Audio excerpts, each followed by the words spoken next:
जी नाज़रीन, हाज़िर आहियूं नेशनल ऑनलाइन न्यूज़ अलर्ट सां। नवंदुर खां अव्हांखे ब्रेकिंग न्यूज़ ॾींदा आहियूं त नवंदुर में सेप्को गर्दी ख़िलाफ़ रवासन पारां एहतजाज कयो वियो आहे। नवंदुर शहर में सेप्को पारां बरसाति दौरान 20 कलाकनि खां वधीक डिघी गैरकानूनी लोड शेडिंग करणु आहे।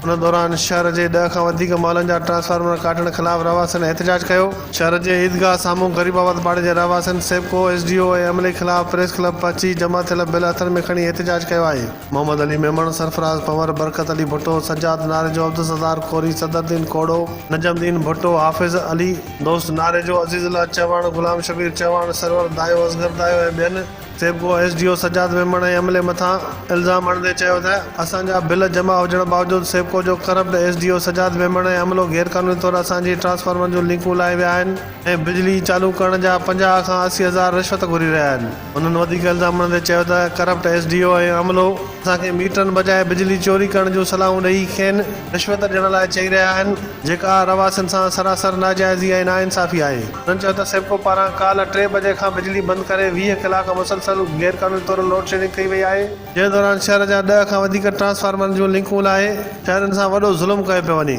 उन्हनि मुतालबो कयो त काटियल ट्रांसफार्मर जी बिजली फौरी तौरु बहाल करे सेप्को पारां शहरनि सां थींदड़ ज़ुल्म जी सेप्को चीफ ऐं आला अहदारा फौरी नोटिस वठी इंसाफ़ कयो वञे। हुन राब्तो करण ते SDO सज्जाद मेमण चयो त ॼाणियल ट्रांसफार्मर ते बिजलीअ जी चोरी घणी ऐं बिलनि जी अदायगीअ जी रक़म थोरी आहे, जंहिं करे ट्रांसफार्मर बंदि कयो वियो आहे। जीअं रिकवरी थींदी त बिजली बहाल कई वेंदी।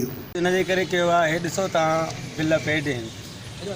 उनखां अलावा ईदगाह जे आम्हूं साम्हूं जेको ट्रांसफार्मर आहे उन जूं लिंकूं लाहे विया आहिनि। वापडा वारा चवनि था त असां इहे लिंकूं लाहे ऐं ट्रांसफार्मर बि लाहे वेंदासीं, या 80,000 था चवनि था बाबा 80,000 जो बिलनि खां अलावा।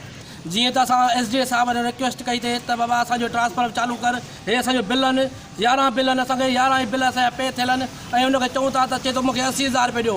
असां चयो त असां ग़रीब माण्हू आहियूं, असां तव्हांखे 80,000 काॾो ॾियूं। चए थो तव्हां मीटर न हलायो ऐं तव्हां चोरी कयो, डायरेक्ट कुंड हणो। असांजे ट्रांसफार्मर में हिकिड़ो बि कुंडो न आहे, जीअं त असांखे मजबूर कयो थो वञे त बिल न भरियो ऐं कुंडो हणो। CO साहब खे ऐलान था कयूं त असांजो मीटर चालू करे असांजा कनेक्शन बहाल कया वञनि। असांखे जीअं त असां 11,000 कटी वई आहे, असां 11,000 बहाल कयूं। असांजो दुकान मसइलो हल न थियो, असांजे दुकान असांजा बंदि लॻा पिया आहिनि। महिरबानी करे असां वस वारनि खे ऐलान था कयूं त असांजो बहाल कयूं कनेक्शन।